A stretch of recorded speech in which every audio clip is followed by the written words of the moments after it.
Morning, everybody. First of all, I'd like to thank you for the honor of allowing me to represent the Air Safety Organization. I'd also like to thank you for the support that you give to our volunteers, tremendously talented volunteers who do amazing work every single day on behalf of our 51,000 members. And of course, they are assisted daily by our incredibly talented staff. I'm proud to lead the ASO because we continue to evolve and we continue to innovate, and that happens on a daily basis. We've improved our ability to affect change by better coordinating the efforts of our tremendously talented volunteers that we just talked about and staff, and leveraging those talents and that expertise to advance our profession.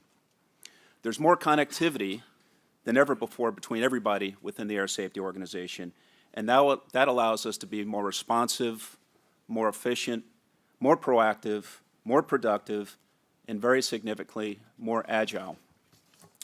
That added agility is critical to our profession and to the people who entrust us with their families, their equipage, their boxes, and of course themselves.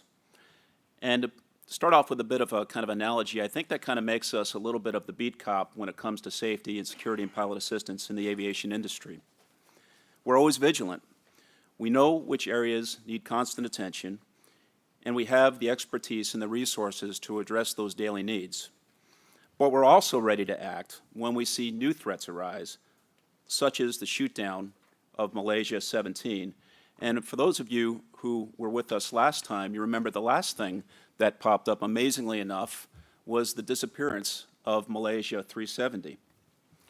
So what happened after that? The closure of airspace in war-torn regions in Syria, Iraq, Iran, and also the penetration of the much-vaunted Iron Dome protection system in Ben Gurion prompted us to reach out to industry and understand if their needs were being met in terms of risk assessment, risk management, and most importantly, communicating key details, especially for international operations, to our pilots.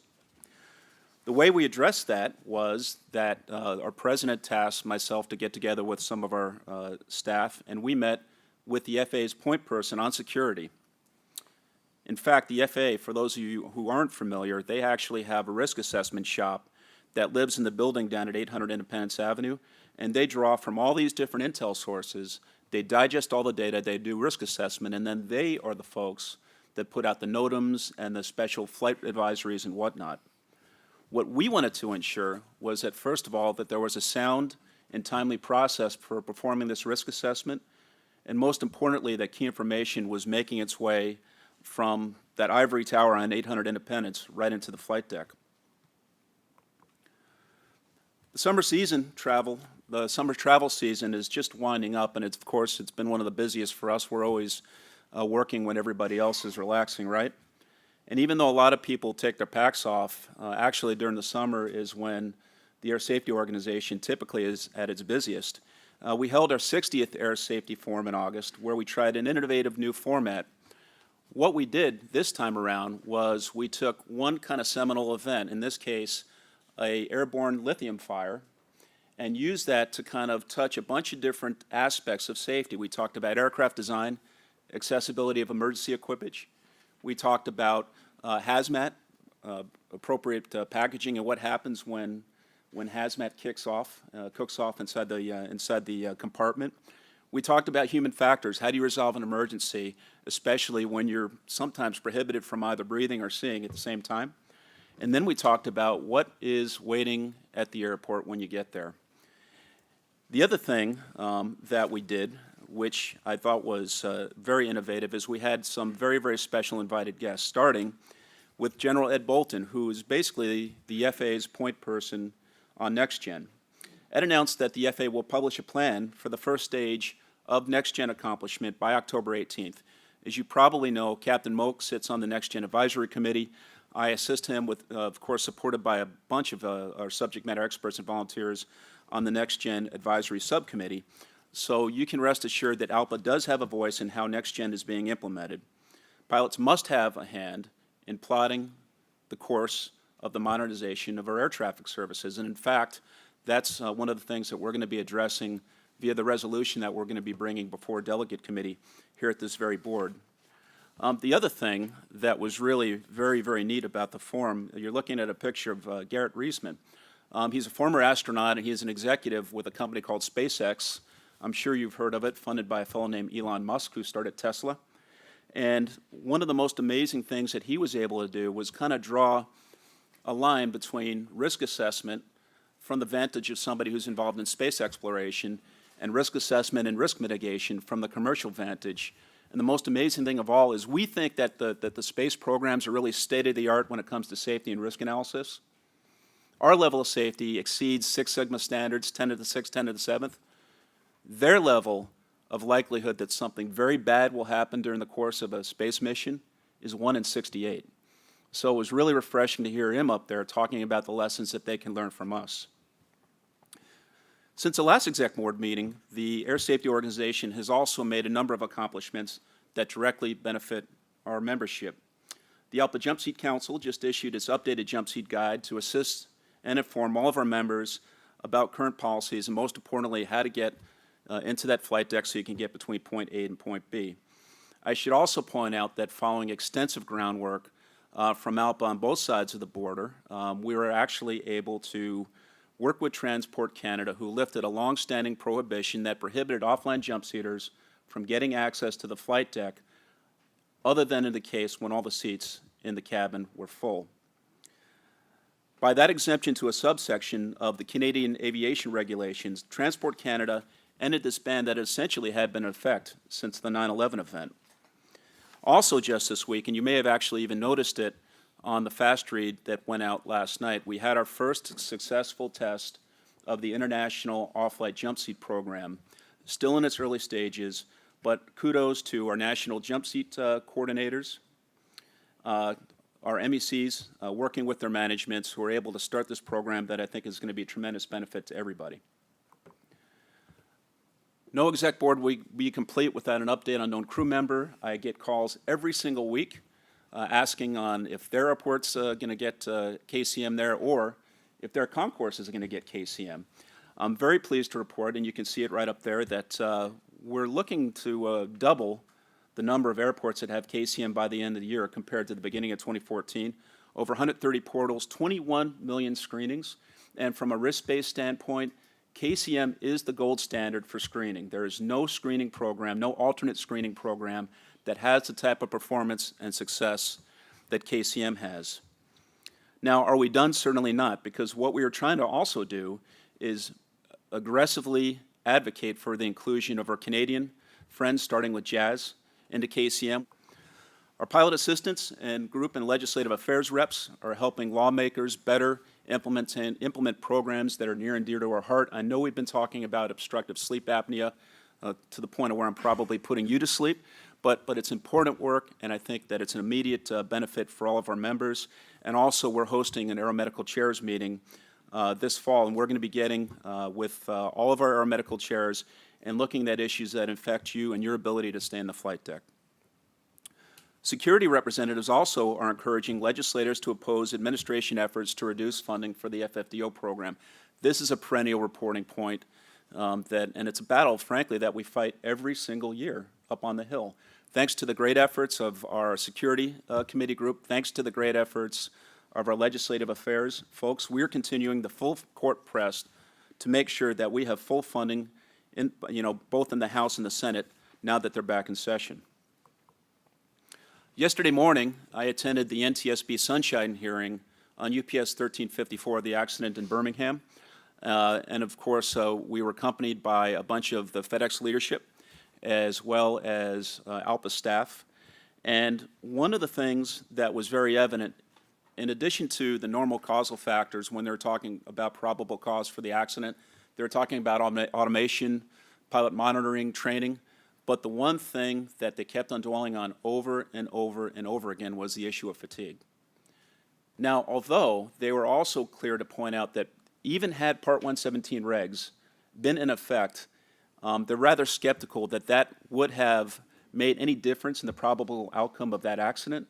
Nevertheless, they emphasized that fatigue was real, fatigue was something that had to be addressed, and they also used that opportunity to advocate for the inclusion of Part 17 right across the system, as they had previously recommended under the previous chair.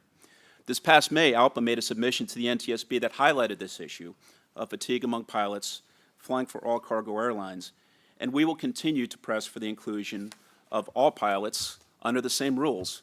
And as I like to say, every single person here is a cargo pilot. The only difference is whether the stuff behind the door is organic or inorganic. Returning to the safety beat, we will continue to remain ever vigilant and proactive, learning all we can, fortunately from the lesser amount of accidents and incidents that we see, to identify constructive steps needed to manage our most pressing safety risks. So please bear with me while I give a brief rundown of updates since this last spring. As you probably know, one of the benefits that we have from our reputation is we keep on getting higher and higher levels of points of entry to key boards, advisory groups, up on the Hill and elsewhere. One of those is the Aviation Security Advisory Committee, and also privileged that I was selected to co-chair the International Subcommittee, where right now we are pressing to internationalize the application of risk-based systems of security. And we're also going to be pressing, hopefully through presence on another one of the subcommittees, namely cargo, to press for some of the issues that we have on the cargo front: perimeter screening, background checks, trusted shipper programs, RBS applied towards cargo. Additionally, Captain Chuck Hoagman, who is our aviation security chair, is resuming the activity that he had as a member of the rulemaking committee that led up to the first officer qualification rule that clicked in August of last year. And basically, I know we're hearing an awful lot of noise, especially coming from the regional sector, about how they need the butts in the seats or otherwise they're canceling flights. Well, that's all fine and nice, but our position is and always will be, that regardless of what an arbitrary quota is, our single aim point on this issue is that we must insist on having the safest, most experienced pilots in that flight deck, just as we do right now.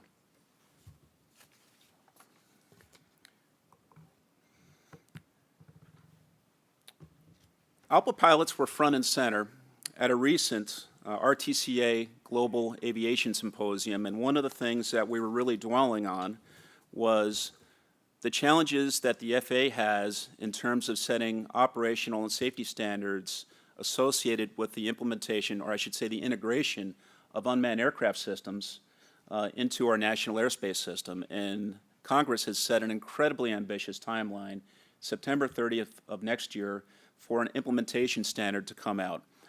Unfortunately, what happens is, once again, we have the reality of where legislative timelines don't necessarily jive with the technical work that needs to be done. And we have some very, very talented folks that are working that issue right now.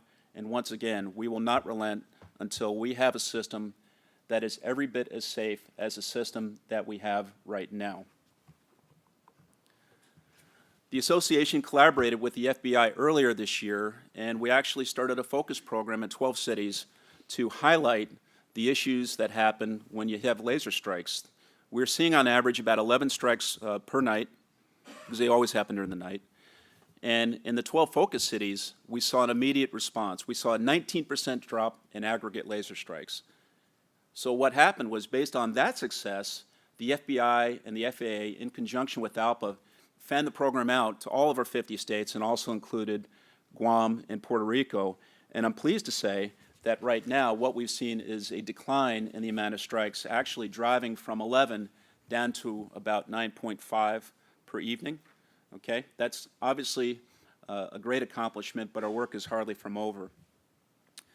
The other thing that was rather interesting that we participated in lately, and it ties right into NextGen and it ties right into UAS, is the issue of cyber threats, of cybersecurity. And we were able to attend an event that was hosted by FBI, invite-only event called CyberGuard, where they had these teams called enclaves of folks whose sole purpose was to try to disrupt systems, malware, viruses, everything else, to the point where they could actually cause physical damage to pipelines, to infrastructure. They could actually cause machines to throw turbine blades. Okay? You can imagine what the repercussions are for us, especially when we're in an increasingly digital age, wireless age, satellite-based nav system. And this will be a recurring topic for years to come, and the activity is just going to get bigger and bigger. The annual HIMSS conference is actually underway right now. I think they're just wrapping up either today, I think maybe tomorrow. And it's one of those programs that everybody knows about, but nobody really hears about, and that's by intent, right? Because it deals with some very sensitive items.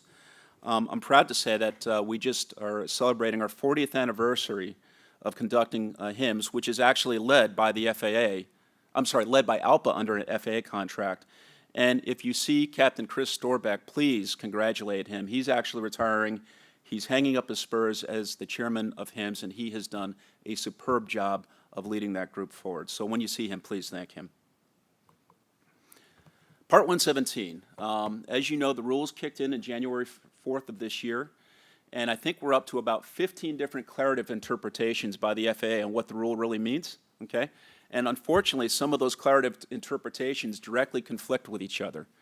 So what we're doing is we are being proactive about the situation. We're actually co-hosting an event with industry on September 25th, just later on this month, to hopefully get the FAA in the room, get the regulators in the room, get the industry in the room, and get the pilots in the room, and figure out what this really means, okay? The FAA is not going to issue another rule until they figure out what the current one means, and there's a lot of work at hand, but we're moving forward with this. I'm also pleased to report that in Ottawa, there is progress being made with discussions north of the border on having similar flight time, duty time rulemaking, and I'm optimistic, again, that hopefully by this time, by the next executive board, I should say, that our Canadian folks, I know Dan is in a leadership role there with flight time, duty time, will be able to report some success on applying flight time, duty time, science-based application of those rules on both sides of the border. Two of the top 10 items in terms of hull losses and fatal accidents are loss of control, controlled flight into terrain, and the like. And ALPA continues to participate in high-level symposiums at the ICAO level, because then we can assist ICAO in implementing a global approach to this pressing issue and keep on driving that safety bar even higher than we already are at, which is pretty darn high. And speaking of ICAO, ALPA was very, very successful in doing something unique. For the last 10 years, we have had a standard which prohibits the transport of lithium metal batteries on all passenger aircraft, but ICAO actually lagged us.